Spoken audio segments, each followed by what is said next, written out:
To one of our headline stories, that Ghana joins the rest of the world to commemorate World Tuberculosis Day.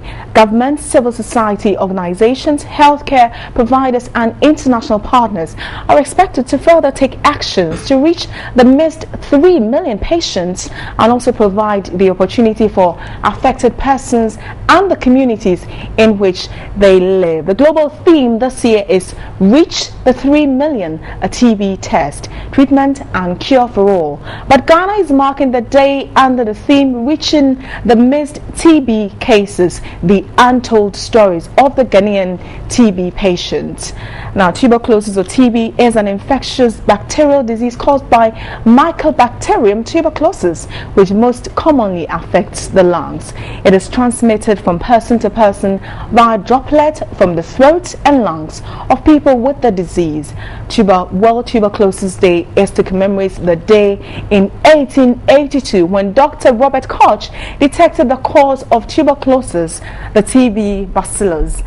This was a first step towards diagnosing and curing the disease. The day can be traced back to 1882 when the International Union Against Tuberculosis and Lung Disease launched World TB Day on March 24 that year to coincide with the 100th anniversary of Dr. Koch's discovery.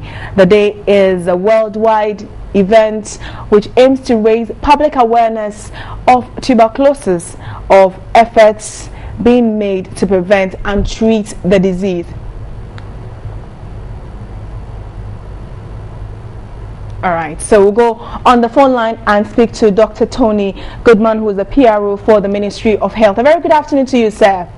Good afternoon, my sister. Right. In the piece I just read, we're looking at the world missing some 3 million, but Ghana is focusing on the missed cases. What are the missed cases of TB that we haven't yet tackled?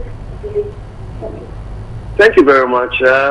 Because currently at the grounds where this day is being marked, the noise here, I'm unable to hear it properly. But if I understand, you're looking at the mischief. The cases we haven't been able to tackle. The world is looking at some 3 million cases that we haven't been able to cover as far as TB is concerned. And Ghana definitely fall in that because we have some 26,000 shortage.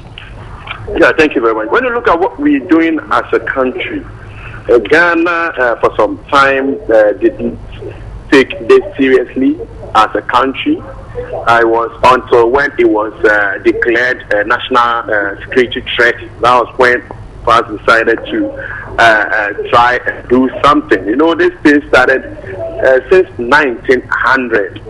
Most of us were just looking at this disease as we have a lot of belief sounding, some myths surrounding this whole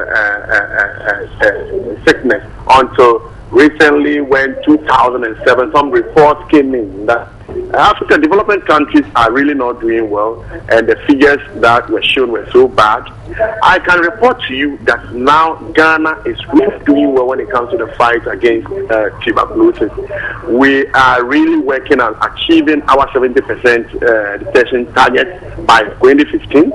Currently, we've put in place a lot of measures as a country.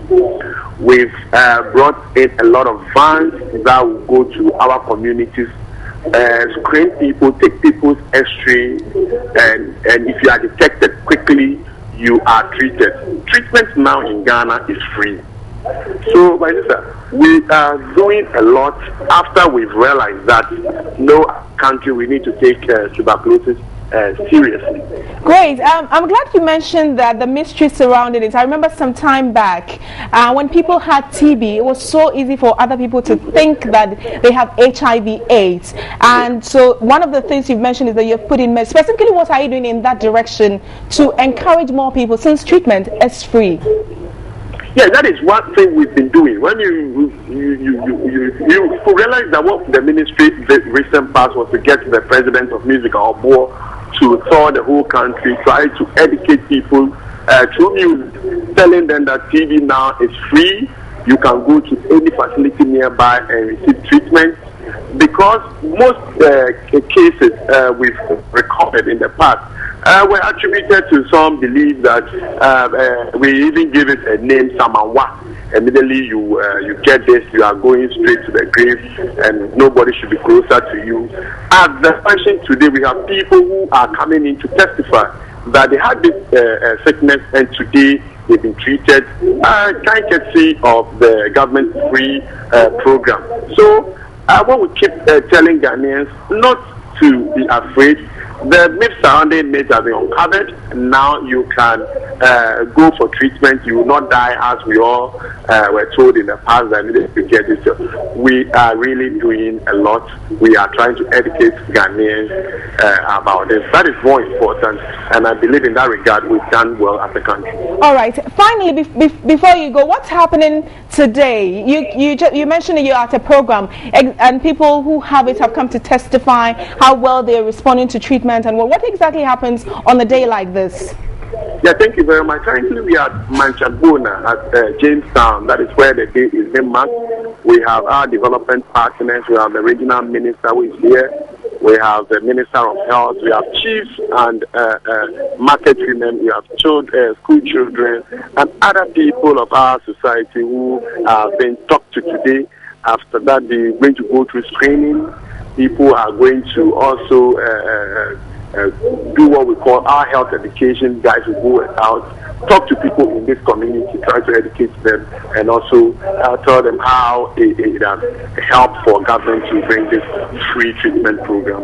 All right. Thank you very much, Dr. Tony Goodman, who's the PR for the Ministry of Health, and speaking to us about what the day means, what will happen on the day, and it's free. So if you have you don't even need to wait for the symptoms. You can just walk into any hospital and have it done. Mr. Goodman, thank you very much for joining us on the phone line.